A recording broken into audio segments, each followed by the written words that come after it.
Hello students, welcome to the class. और आज हम डिस्कस करेंगे addition of vectors by the geometrical method. ठीक है, तो ये हमारे चैप्टर 2 से रिलेटेड है, स्केलर्स एंड वेक्टर से। और आज हमारा लेक्चर नंबर जो है वो 12 है। तो आइए स्टार्ट करते हैं।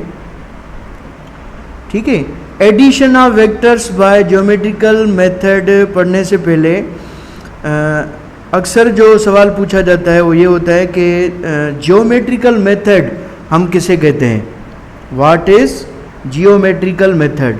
ठीक है, एक्चुअली जियोमेट्रिकल मेथड आपका मैथमेटिक्स के अंदर यूज़ होता है, जिसमें आप जियो वर्ड लेते हैं अर्थ। ठीक है, एंड मेट्रिकल मीन्स मेजरमेंट। ठीक है, जिसमें आप अगर अर्थ की मेजरमेंट के हवाले से पढ़ते हैं जिस सब्जेक्ट के अंदर, तो उसको आप कहते हैं जियोमेट्री। ठीक है, अब जियोमेट्रिकल मेथड जो होता है उसमें आप जो है वो किसी भी क्वांटिटी को साइंस के अंदर, फिगर्स के अंदर और उसके अलावा जो सिंबल्स होती हैं उसमें क्या करते हैं, डिनोट करते हैं। किसी भी क्वांटिटी को according to physics, science, figures and symbols में क्या करते हैं, शो करते हैं। तो उसको हम कहते हैं जियोमेट्रिकल मेथड। सपोज कर लीजिए, मैं आपको एक एग्जांपल देता हूँ कि अगर आपसे कोई पूछता है कि एक रूम की जो है वो एरिया कितनी है। सपोज कर लीजिए हम रूम की लेंथ लेते हैं 20 मीटर्स। ठीक है, और उसी रूम की जो विड्थ है सपोज कर लीजिए वो है 5 मीटर्स। तो आपकी एरिया इक्वल होती है लेंथ इनटू विड्थ के। तो जब हम इसको मल्टीप्लाई करेंगे तो लेंथ आपकी 20 और विड्थ 5, तो एरिया आपकी हो जाएगी 100 मीटर स्क्वायर।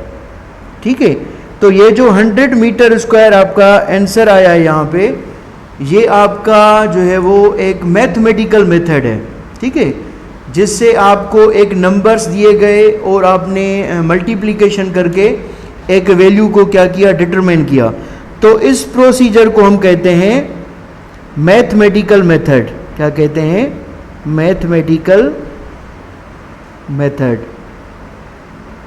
ठीक है, और जो आपका जियोमेट्रिकल मेथड होता है या बाज़ औक़ात उसको हम ग्राफिकल मेथड भी कहते हैं, उसमें आप क्या करते हैं, उस रूम की कैलकुलेशन के साथ फिगर्स भी बनाते हैं।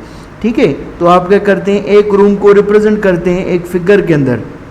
ठीक है, उसकी जो है वो आप लेंथ शो करते हैं, वो होती है सपोज 20 मीटर्स, और उसकी विड्थ भी आप शो करते हैं, वो हो जाती है 5 मीटर्स। ठीक है, फिर इसी तरीके से आप फार्मूले में जो है वो पुट करके इनके जो वैल्यूज़ होते हैं वो डिटरमाइन करते हैं। ठीक है, तो ग्राफिकल मेथड या ज्योमेट्रिकल मेथड के अंदर हम रिप्रेजेंटेशन करते हैं उस क्वांटिटी को। ठीक है, तो बड़ी बड़ी जो आपकी इमारतें बनती हैं, बड़े बड़ी जो आपकी बिल्डिंग्स बनती हैं इंजीनियरिंग के अंदर, या किसी भी कंट्री का जो मैप बनता है, वहाँ पे आपके जो है वो ज्योमेट्रिकल या ग्राफिकल मेथड्स क्या होते हैं, यूज़ होते हैं। ठीक है, तो ये डिफरेंस था। नेक्स्ट जो है वो स्लाइड पे चलते हैं। ठीक है, उसके बाद addition of vectors geometrical method में जो हमारा फर्स्ट टाइप आता है वो आता है law of parallelogram of vectors. ठीक है, लेकिन वेक्टर्स के ऊपर अप्लाई करने से पहले आप मैथमेटिक्स में जो है वो पढ़ चुके हैं कि पैरेललोग्राम जो है वो किसे कहते हैं। ठीक है, पैरेललोग्राम की डेफिनेशन, सिंपल डेफिनेशन ये होती है कि आपकी ऐसी फिगर जिसकी अपोजिट साइड्स इक्वल होती हैं, अपोजिट साइड्स इक्वल होती हैं, और उसकी दूसरी प्रॉपर्टी ये होती है कि उसकी अपोजिट जो एंगल्स होती हैं वो भी क्या होती हैं, सेम होती हैं। अपोजिट एंगल्स भी क्या होती हैं, सेम और इक्वल होती हैं। तो उसको हम क्या कहते हैं, पैरेललोग्राम कहते हैं। ठीक है, आपका जो रेक्टेंगल होता है, ठीक है, ये आपका एक पैरेललोग्राम होता है। ठीक है, क्योंकि इसकी सपोज कर लीजिए ये हमारी ए साइड है, ये बी है, ये सी है और ये डी है। ठीक है, तो इसमें आप देख सकते हैं कि ए साइड इक्वल है सी के, उसके अलावा जो बी साइड है वो आपकी इक्वल है डी साइड के। तो इनकी जो लेंथ होगी वो क्या होगी, सेम होगी। ठीक है, अगर हम एंगल्स की बात करें तो जो एंगल यहाँ पे ए और डी के दरमियान बनेगी ये इस एंगल के क्या होगी, इक्वल होगी। यहाँ पे ये दोनों एंगल्स क्या होंगी, सेम होगी, अपोजिट एंगल। और यहाँ पे जो आपकी एंगल बनेगी और यहाँ पे जो आपकी एंगल बनेगी ये दोनों एंगल्स क्या होंगी, सेम होगी। ठीक है, तो पैरेललोग्राम जो होता है वो आपका रेक्टेंगल के ऊपर भी अप्लाई होता है। ठीक है, उसके अलावा जो आपका स्क्वायर होता है इसके ऊपर भी हम पैरेललोग्राम जो है वो अप्लाई कर सकते हैं, क्योंकि स्क्वायर में भी आपकी चारों साइड्स क्या होती हैं, वो क्या होती हैं, इक्वल होती हैं। ठीक है, तो ये ए बी सी डी। ठीक है, अब यहाँ भी आपकी जो ए होगा, ए साइड इक्वल होगी आपकी सी के, और इसी तरीके से बी साइड आपकी इक्वल हो जाएगी डी के, और एंगल्स भी जो है वो अपोजिट इसी तरीके से क्या होंगी, सेम होगी। ठीक है, अब हम जो है वो वेक्टर्स के ऊपर पढ़ेंगे कि पैरेललोग्राम जो है वो हमारा वेक्टर्स के ऊपर कैसे काम करता है। हम नेक्स्ट स्लाइड पे जाते हैं। ठीक है, अब हम क्या करेंगे, यहाँ पे जो है वो एक्सिस बनाएंगे। ठीक है, तो मैं यहाँ पे पहले एक्सिस बनाता हूँ। आपके यहाँ पे दो एक्सिस हैं। ठीक है, इस हॉरिजॉन्टल एक्सिस को हम एक्स एक्सिस कहते हैं, और वर्टिकल जो आपका एक्सिस होता है इसको हम वाई एक्सिस कहते हैं। ठीक है, अब हम क्या करते हैं, यहाँ से जो हमारी ज़ीरो पॉइंट है यहाँ से एक वेक्टर जो है वो टेल टू हेड क्या करते हैं, स्टार्ट करते हैं। तो मैंने यहाँ पे एक वेक्टर कंसीडर किया। ठीक है, और इस वेक्टर का जो नेम है, सपोज कर लीजिए ए वेक्टर है, ये हमारा क्या है, ए वेक्टर।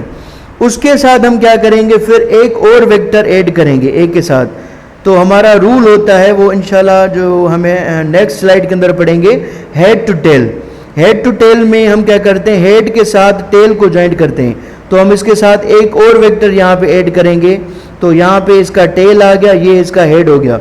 ठीक है, तो ये हमारा सपोज कर लीजिए वेक्टर क्या है, बी वेक्टर है। ठीक है, उसके साथ फिर जहाँ पे बी आपका हेड ख़त्म होता है इसके साथ हम एक और वेक्टर यहाँ पे ऐड करेंगे, और सपोज कर लीजिए ये हमारा सी वेक्टर है। फिर सी के साथ हम उसी इनिशियल पॉइंट पे आ जाएंगे जहाँ पे हमने स्टार्ट किया था, तो ये हमारा वेक्टर हो जाएगा डी। ठीक है, तो हेड टू टेल हमारे यहाँ पे चार वेक्टर्स क्या हैं, एडेड हैं। अब अगर हम यहाँ से ज़ीरो से एक डायगोनल बनाएं, ठीक है, अगर यहाँ से हम एक डायगोनल बनाएं तो यहाँ पे इसको ये जाके टच करेगा, और इसको हम नाम देंगे रिजल्टेंट। क्या, इसको हम कहेंगे रिजल्टेंट। अब ये जो आपका रिजल्टेंट है, ये आपका रिजल्टेंट इक्वल होगा, इसको हम वेक्टर फॉर्म में जो है वो शो करेंगे।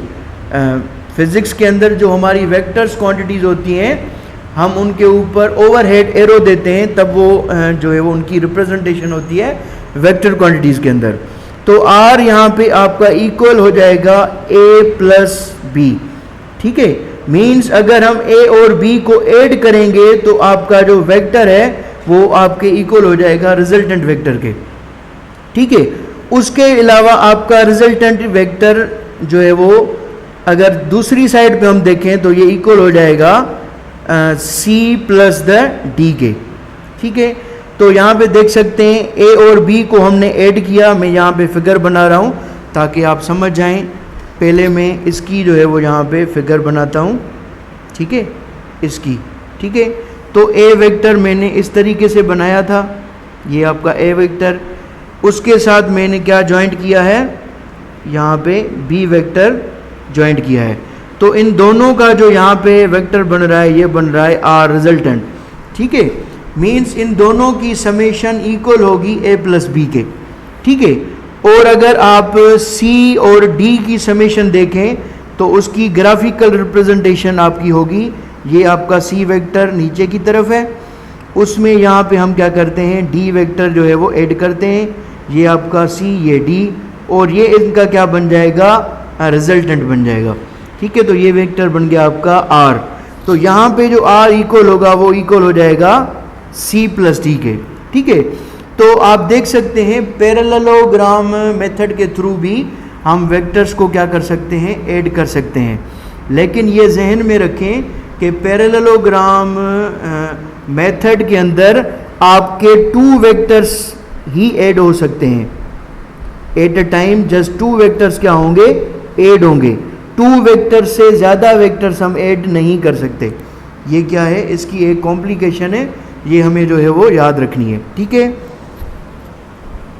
उसके बाद हम जाते हैं एडिशन ऑफ वेक्टर्स जो हैं उनके सेकंड पार्ट पे, ठीक है। तो सेकंड हमारा पार्ट है law of triangle of vectors, ठीक है। ट्रायंगल तो आप मैथमेटिक्स में पढ़ चुके हैं कि आपकी एक फिगर होती है जिसमें आपकी 3 जो है वो साइडें होती हैं और 3 एंगल्स होती हैं, ठीक है। तो हम यहाँ पे क्या करेंगे, वेक्टर्स को ऐड करेंगे थ्रू द ट्रायंगल रूल, ठीक है। तो अब यहाँ पे क्या करते हैं, सपोज करते हैं यहाँ पे आपका एक वेक्टर है और ये आपका ए वेक्टर है, ठीक है। और यहाँ पे हम इसके साथ एक और वेक्टर जो है वो ऐड करते हैं और ये हमारा सपोज कर लीजिए बी वेक्टर है, ठीक है। तो अब हमने क्या किया, इसके अंदर 2 वेक्टर्स जो है वो हेड टू टेल जॉइंट किए। अब हम यहाँ से इनिशियल, यहाँ पे हमने फिनिश किया, यहाँ से इनिशियल तक हम इसको क्या कर सकते हैं, जॉइंट कर सकते हैं। तो ये हमारा रिजल्टेंट वेक्टर जो है वो बन जाएगा। तो यहाँ पे अगर हम इसको मैथमेटिकल रिप्रेजेंटेशन दें तो आर आपका रिजल्टेंट वेक्टर इक्वल हो जाएगा vector A summation of the vector B, ठीक है। तो आप देख सकते हैं थ्रू द ट्रायंगल लॉ हम जो है वो वेक्टर्स को ऐड कर सकते हैं, लेकिन इसके अंदर भी आप कितने vectors at a time add कर सकते हैं, only 2 vectors are added, only 2 vectors are added. इसमें आपके 2 वेक्टर्स ही क्या किए जाएंगे, ऐड किए जाएंगे। इससे ज़्यादा हम वेक्टर्स ऐड नहीं कर सकते, क्योंकि आपको पता है कि ट्रायंगल में 3 साइडें होती हैं। तो हमारे 2 वेक्टर्स हो गए और एक उनका हो गया रिजल्टेंट, ठीक है। अब रिजल्टेंट क्या होता है, रिजल्टेंट उन वेक्टर्स का समेशन होता है।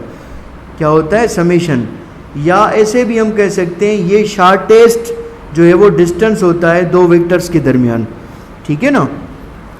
उसके बाद हम चलते हैं अपने इसके थर्ड लॉ पे, ठीक है।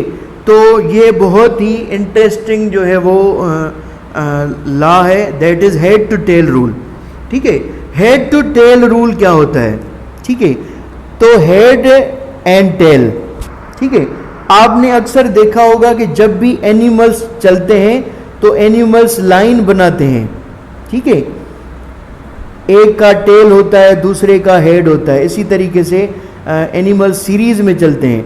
तो ये हमारे वेक्टर का होता है टेल और इसको हम कहते हैं हेड, ठीक है। हमेशा हेड के साथ टेल ही जॉइंट किया जाता है और हेड के बाद फिर टेल आता है।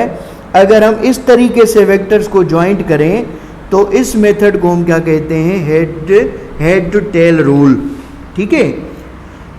अब ये जहन में रखें कि हेड टू टेल रूल आपका एक ऐसा रूल है जिसमें आप मोर देन 2 वेक्टर्स जो है वो आप वेक्टर्स क्या कर सकते हैं, ऐड कर सकते हैं एट अ टाइम, ठीक है।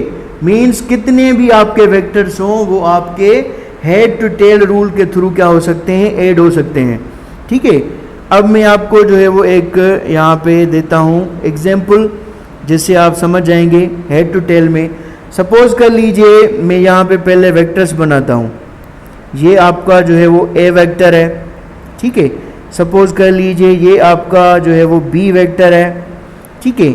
ये आपका जो है वो सी वेक्टर है और सपोज कर लीजिए ये आपका क्या है, जो है वो डी वेक्टर है, ठीक है।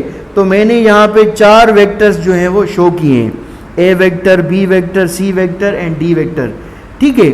अगर मैं आपको जो है वो एक एग्जांपल दूं कि अगर सपोज कर लीजिए कि मुझे बी प्लस जो है वो डी वेक्टर ऐड करना है, तो आप इनको हेड टू टेल जो है वो कैसे जो है वो रिप्रेजेंटेशन देंगे। तो आप देख सकते हैं बी जिस तरीके से बना हुआ है हम सेम टू सेम उसको उस तरीके से यहाँ पे बनाएंगे। तो यहाँ पे हमने बना लिया बी, ठीक है। उसके बाद जो आपका डी वेक्टर है आप यहाँ पे देख सकते हैं, ये ऐसे बिल्कुल जो है वो कॉर्नर की तरफ जा रहा है, तो हम इसके साथ जो है वो ऐड करेंगे डी वेक्टर, ठीक है, और ये इसका हो जाएगा रिजल्टेंट। तो रिजल्टेंट आपका इक्वल हो जाएगा, यहाँ पे आपका रिजल्टेंट इक्वल हो जाएगा B plus the D vector के, B plus the D vector.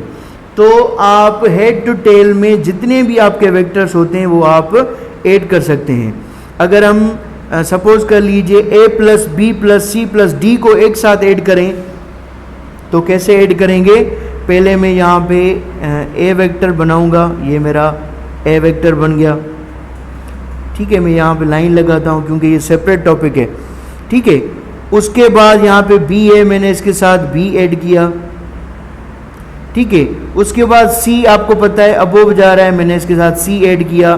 फिर आपको पता है मैं इसके साथ एक और वेक्टर ऐड करूँगा, दैट इज़ डी। तो ये इनका क्या बन जाएगा? रिजल्टेंट। तो इसी तरीके से हम कह सकते हैं कि यहाँ पे रिजल्टेंट जो होगा आपका इक्वल हो जाएगा A vector plus the B vector plus the C vector and plus the D vector, ये सब के क्या होगा? इक्वल होगा, ठीक है।